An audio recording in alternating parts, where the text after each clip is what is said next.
Welcome to drashori.com. My name is Dr. Ashori. I'm a board-certified family medicine physician. And on this gloomy day here in Bend, Oregon, I just completed a health coaching session with a long-term client of mine. And what he's been dealing with might be interesting to you and you might relate to this. He's been dealing with a heart condition that never got a full diagnosis. He's seen neurologists, he's seen several cardiologists, he's been followed by his own primary care doctor.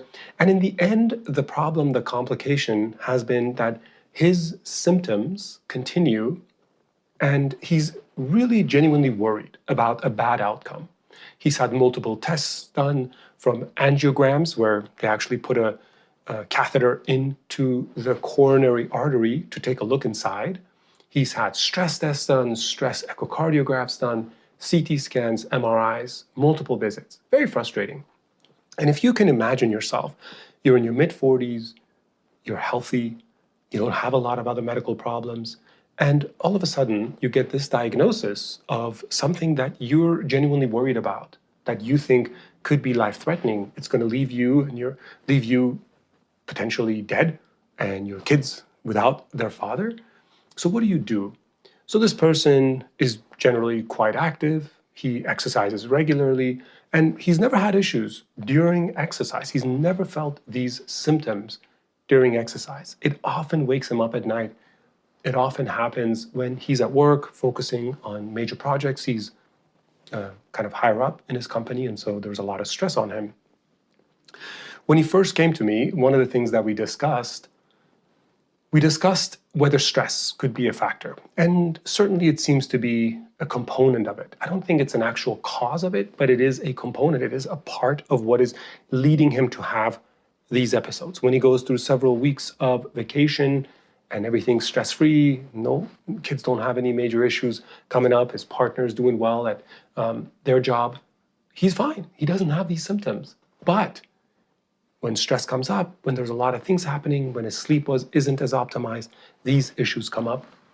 And the way he experienced his symptoms are very unique, and I'm not going to go into the details just to protect his privacy. But now that we know from all these other specialists' perspective and all the labs and studies that we both reviewed together, that there isn't something inherently wrong with his heart, we came up with a plan over the past few months. And I'm recording this video because we finally had a great breakthrough that is worth sharing.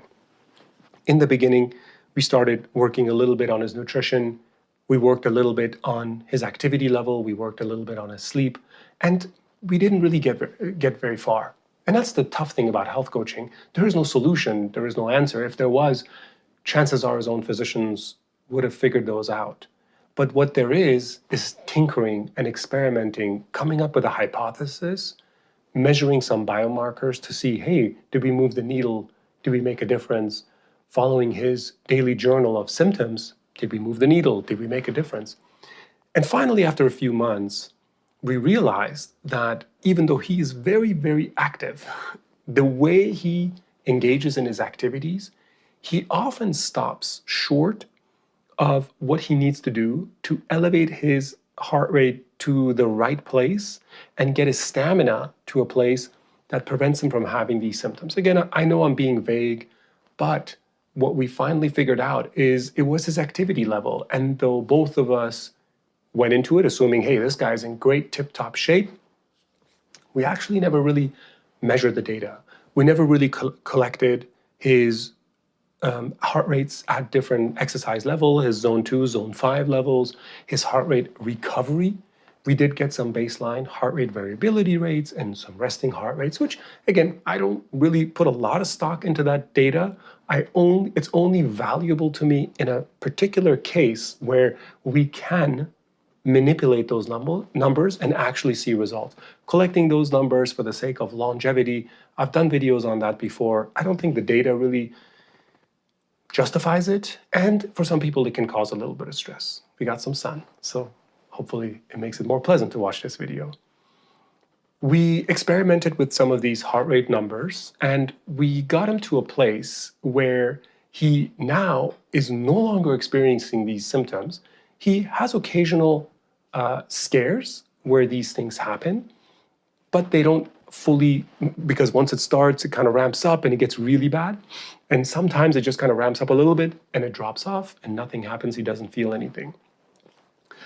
The point is, we experimented with diet, we experimented with his nutrition, we experimented with his sleep, we experimented with stress at work, we experimented with mindfulness and meditation and talking through his emotions.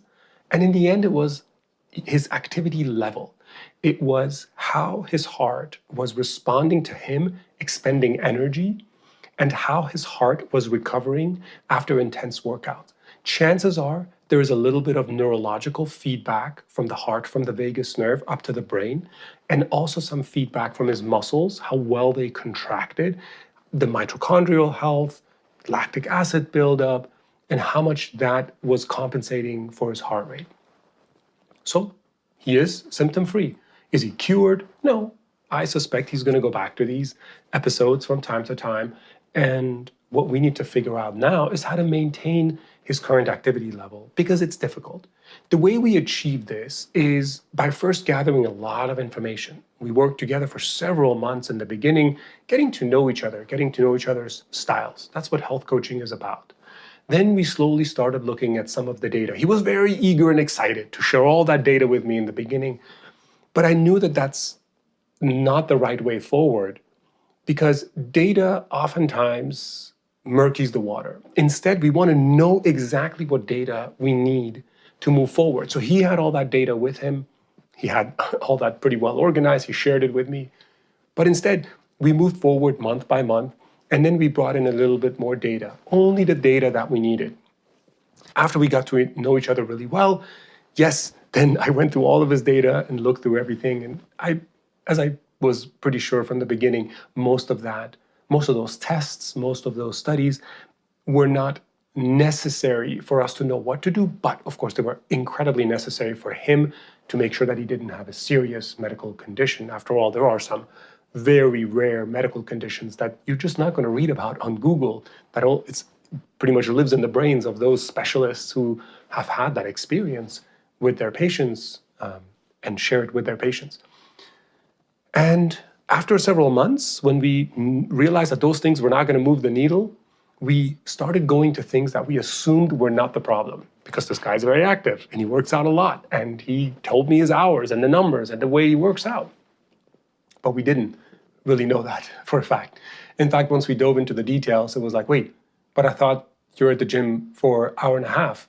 Wait, so you do what for an hour and a half at the gym? So you only work out this amount? Wait, what's your heart rate go up to? Oh, so you've never really measured it? Oh, okay. So you calculated your max heart rate? Okay, that's fine. We just not so much miscommunicated, but we both had a different understanding of how to measure heart rate, how to assess cardiovascular health, how to measure stamina. And so then we went to the basics. We said, okay, what do we know about health, about heart health, about cardiovascular medicine, exercise physiology, resting heart rate variability, heart rate recovery, overnight heart rate, maximal heart rate, zone 2 heart rate, zone 5 heart rate during exercise.